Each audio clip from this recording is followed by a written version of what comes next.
Akan membahas 4 faktor yang menjadi penyebab mudah kita diloloskan beasiswa unggulan dalam menghadapi wawancara ya.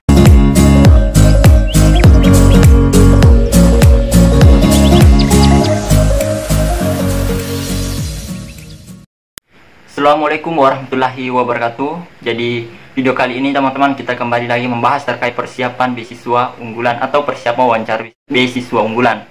Jadi di sini saya akan membahas 4 faktor yang menjadi penyebab mudah kita diloloskan beasiswa unggulan dalam menghadapi wawancara ya. Jadi ketika kita akan menghadapi wawancara, perlu sekali kita mengetahui 4 faktor ini. Karena 4 faktor ini merupakan salah satu atau merupakan faktor penilaian di mana saat kita diwawancarai. Jadi perlu kalian catat baik-baik dan perlu kita pelajari baik-baik seperti apa 4 faktor ini. Dan 4 faktor ini sangat memudahkan kita lulus ketika kita bisa sesuai dengan apa yang diinginkan oleh si pewawancara itu. Jadi sebelum kita lanjut ke video pembahasannya, bagi teman-teman yang belum klik tombol subscribe, silahkan klik tombol subscribe agar kalian bisa mendapatkan info terkait info pendidikan, info beasiswa, dan info bantuan dari pemerintah. Dan jangan lupa klik lonceng notifikasinya ya, supaya kalian bisa mendapatkan info jika ada video terbaru yang saya upload. Dan jangan lupa share sebanyak-banyaknya ke teman kalian, baik itu di grup WhatsApp, Telegram, maupun Instagram. Baik teman-teman, apabila ada teman-teman kita punya misalkan info-info beasiswa atau ada saran teman untuk pembahasan di video-video berikutnya, silakan tulis di kolom komentar ya, supaya kita bisa bahas sama-sama ya. Oke, lanjut saja ke video pembahasannya. Yang pertama adalah 4 faktor penyebab kita mudah lolos di wawancara, baik itu beasiswa unggulan maupun beasiswa lain ataupun wawancara kerja. Nah, ini sangat penting ya, dan ini adalah penilaian yang sangat-sangat menurut saya kita miliki ketika kita akan menghadapi wawancara, dan harus kita tahu semua dari 4 hal ini. Hal pertama adalah leadership.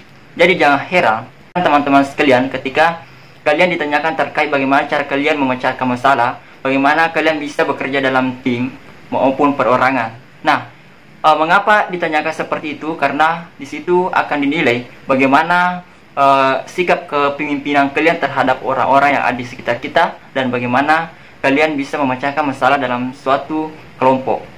Nah, di situ menjadi poin pertama. Jadi apapun jawaban kalian, itulah menjadi penilaian, dan di mana penilaian itu bahwa itulah mencirikan bahwa diri Anda bisa dikatakan sebagai leadership atau bukan.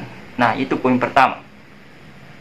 Poin kedua adalah attitude atau sikap ya, attitude. Jadi jangan heran ketika kalian menghadapi si pewawancara, kemudian kalian dinilai dari segi cara bicara, dari segi tingkah laku, dari segi gerak-geriknya, mulai dari cara bicaranya, mulai dari gaya-gaya bahasanya, gesturnya gitu. Nah, ini semua menjadi penilaian, karena di attitude ini sangat kesopanan orang sangat dinilai, di mana bagaimana kesopanan kalian terhadap orang lain yang kalian baru kenal, bagaimana sikap kalian terhadap teman-teman kalian, dan bagaimana sikap kalian terhadap situasi dan kondisi maupun di lingkungan ataupun tempat ataupun ke masyarakat luar ya. Jadi itu adalah poin kedua. Jadi hati-hati, ini semua menjadi poin ya, menjadi poin penilaian terhadap diri kalian oleh si pewawancara tersebut.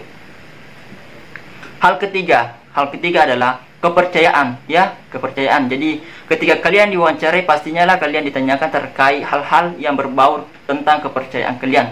Contohnya misalkan pertanyaan seperti ini, mengapa kamu mendaftarkan beasiswa unggulan sedangkan masih banyak beasiswa yang lain, dan mengapa kamu berani untuk bersaing dengan banyaknya orang, karena di beasiswa unggulan ini kita tahu banyak sekali pendaftar. Nah, jawaban kalian di sini akan mendeskripsikan bahwa apakah kalian memiliki kepercayaan atau tidak. Jadi jangan heran ketika kalian ditanyakan terkait hal ini. Jadi persiapkan diri kalian dan jawaban-jawaban yang bisa menjadi poin pertama atau poin dalam menjawab pertanyaan-pertanyaan dari hal tersebut. Oke, kita lanjut ke pembahasan terakhir, yaitu down to earth. Down to earth ini mungkin kalian pernah dengar sih ini down to earth. Jadi down to earth ini saya bisa artikan sebagai merendah ya, tapi orang juga bisa mengartikan bahwa ini adalah sikap rendah diri ya terhadap apa yang kita capai.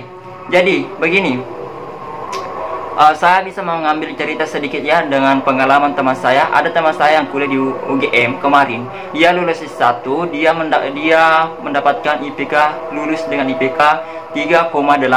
Ya hampir sempurna ya, 3,8. Kemudian dia memasuki berbagai organisasi, dia mendapatkan juara baik di tingkat nasional dalam perlombaan itu.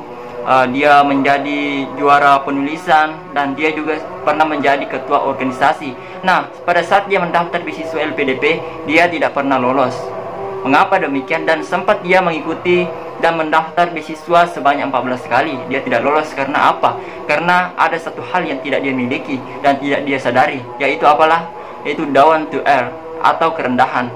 Jadi seolah-olah dia terlalu bangga terhadap apa yang dicapai, sehingga dia lupa bahwa dia harus mudah. Nah, itu adalah poin pertama atau poin yang dinilai oleh si pewawancara agar kalian bisa lolos di wawancara beasiswa unggulan ini. Jadi teruntuk teman-temanku yang menghadapi wawancara baik itu besok ataupun lusa ataupun kapanpun itu, perhatikan 4 faktor ini, yaitu leadership, attitude, kepercayaan atau kepercayaan diri, yaitu down to earth. Nah, hal keempat ini sangat mempengaruhi kelulusan kalian ketika kalian diwawancarai nantinya. Nah, demikianlah video kali ini teman-temanku. Saya kira sangat cukup ya. Apabila bermanfaat, silahkan share ke teman-teman kalian dan semoga bermanfaat saja ya. Dan bagi teman-teman kita yang belum subscribe, silahkan klik tombol subscribe, like, nyalakan lonceng notifikasinya, dan share sebanyak-banyaknya ke teman kalian supaya kita bisa berbagi informasi terkait info beasiswa, info pendidikan, dan info bantuan dari pemerintah. Saya Abut Official, salam insan cerdas.